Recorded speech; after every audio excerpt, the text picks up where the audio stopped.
আসসালামু আলাইকুম সকলে কেমন আছেন? আশা করি সকলে খুব ভালো আছেন। আজকে আপনাদের কাছে আরেকটি নতুন রেসিপি নিয়ে হাজির হলাম।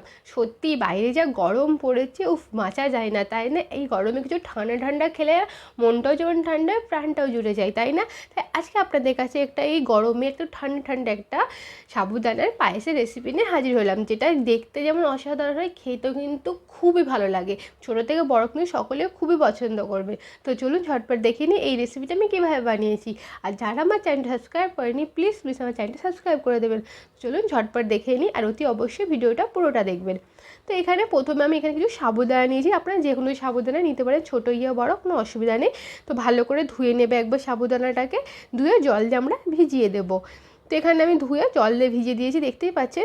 এটা আমি 1 ঘন্টার জন্য সাইডে রেখেছিলাম। দেখতেই পাচ্ছেন জলটাকে ভালো করে টেনে সাবুদানাটা কিন্তু খুব ভালোভাবে নরম হয়ে গেছে। এখন আমরা হাতের মাধ্যমে এটা খুব ভালোভাবে মেখে নেব, যেভাবে আমরা আটা মাখি। আপনারা চাইলে এই কাজটা মিক্সারে দিয়েও করতে পারেন। তো আমি খুব ভালোভাবে মেখে নিচ্ছি হাতের মাধ্যমে। তো দেখতেই পাচ্ছেন খুব সুন্দরভাবে একটা ডোয়ে পরিণত হয়ে গেছে। এখানে আপনাদের একটা টিপস বলে রাখি, যদি আপনাদের ডোটা নরম হয়ে যায়, তাহলে সেই জায়গায় আপনারা একটু চালের আটা দিয়ে দেবেন, তাহলে ডোটা কিন্তু আপনাদের শক্ত হয়ে যাবে। তো হাতে আমি সামান্য একটু ঘি মাখিয়ে নিয়েছি, দিয়ে হাতের তলায় ঠিক কীভাবে একটুখানি ডো নিয়ে ঘোরালে ইজিলি একটা বল তৈরি হয়ে যাবে। তো এইভাবে আমি সবগুলো বল তৈরি করে নেবো। আমি আবার একটা করে দেখাচ্ছি, একটুখানি নেবেন আর যতটা পারবেন ছোটো ছোটো সাইজ করবেন। তো দেখুন কত সুন্দরভাবে গোল হয়ে গেলে, একটু ঘোরালে গোল হয়ে যাবে। তো এইভাবে আমি সবগুলো করে নেব। তো দেখুন আমার সবগুলো রেডি হয়ে গেছে, দেখতেই পাচ্ছেন। এখন যেটা করব, আমি একটা প্যানের মধ্যে নিয়েছি প্রায় 1 লিটার ফুল ফ্যাট দুধ। এখন দিয়ে দিলাম এতে কিছুটা গুঁড়ো দুধ, দিয়ে ভালো করে জাল করে নেব। যখন দুধটা হালকা ফুটে ফুটে আসবে, সেই পর্যায়ে দিয়ে দেবো আমরা এর মধ্যে আমাদের তৈরি করা সাবুদানার বলগুলো। তো এখন আমি বলগুলো সব দিয়ে দিচ্ছি।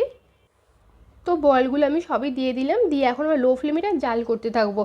কিছুক্ষণ জাল করলে দুধটাও গাঢ় হয়ে যাবে, সাবুদানাটাও খুব ভালোভাবে আমাদের রান্না হয়ে যাবে। তো আমি গ্যাসের ফ্লেমটা একদম কমিয়ে দিয়েছি। তো কিছুক্ষণ পর দেখুন আমাদের সাবুদানাটা কত সুন্দরভাবে রান্না হয়ে গেছে। দেখতেই পাচ্ছেন কত সুন্দরভাবে কিন্তু সাবুদানাটা সেদ্ধ হয়ে গেছে, এবং কিন্তু একটাও দানা ভাঙেনি। দুধটা অনেকটা কমে গেছে। এই পর্যায়ে আমি দিয়ে দেবো এতে স্বাদ মতো চিনি, দিয়ে দিচ্ছি একটু এলাচের গুঁড়ো, আর এখানে আমি সামান্য একটু নুনও ব্যবহার করেছিলাম। তো এখন আমি সবগুলো ভালো করে নেড়ে নিচ্ছি, খুব ভালোভাবে মেখে যায়। দেখতেই পাচ্ছেন কত সুন্দরভাবে আমাদের পায়েসটা কিন্তু রেডি হয়েছে। এটা বানানো খুব একটা ঝামেলা নেই, খেতে কিন্তু সত্যি খুবই ভালো হয়। দেখতে পাচ্ছেন প্রত্যেকটা বল কিন্তু গোটা গোটা আছে, একটা বল কিন্তু ভাঙেনি। এই পর্যায়ে আমরা দিয়ে দেবো একটুখানি গোলাপ জল, দিয়ে আমরা গ্যাসের ফ্লেমটাকে অফ করে দেবো। দেখতে পাচ্ছেন খুব ভালোভাবে ফুটে গেছে। এখন আমি দিয়ে দিলাম একটু গোলাপ জল, দিয়ে একটু ভালো করে নাড়াচাড়া করে গ্যাসের ফ্লেমটা অফ করে দিলাম। ব্যাস কমপ্লিট হয়ে গেল আমাদের সাবুদানার কাঁচের বলের পায়েস। এটা এখন বর্তমানে খুবই ভাইরাল একটা রেসিপি, তাই ভাবলাম আপনাদের সাথে শেয়ার করা যাক। এখন এটা আমি একটা পাত্রের মধ্যে ঢেলে নিয়েছি, ঢেলে নিয়ে কিছু কাজু বাদাম দিয়ে ডেকোরেট করে নিয়েছি। এটা এখন আমরা ফ্রিজে রাখবো। আপনারা চেষ্টা করবেন এটা ফ্রিজে রেখে ঠান্ডায় চিল করে খেতে, তাহলে এটা খেতে কিন্তু দুর্দান্ত লাগে। তো অতি অবশ্যই গরমের মধ্যে বাড়িতে বানান, ছোটো থেকে বড় সকলের সাথে এনজয় করুন। ভিডিওটা কেমন লাগলো অতি অবশ্যই জানাবেন, আর অতি অবশ্যই আমার চ্যানেলটা সাবস্ক্রাইব করে দেবেন। টাটা, জল খাবেন, ভালো থাকবেন।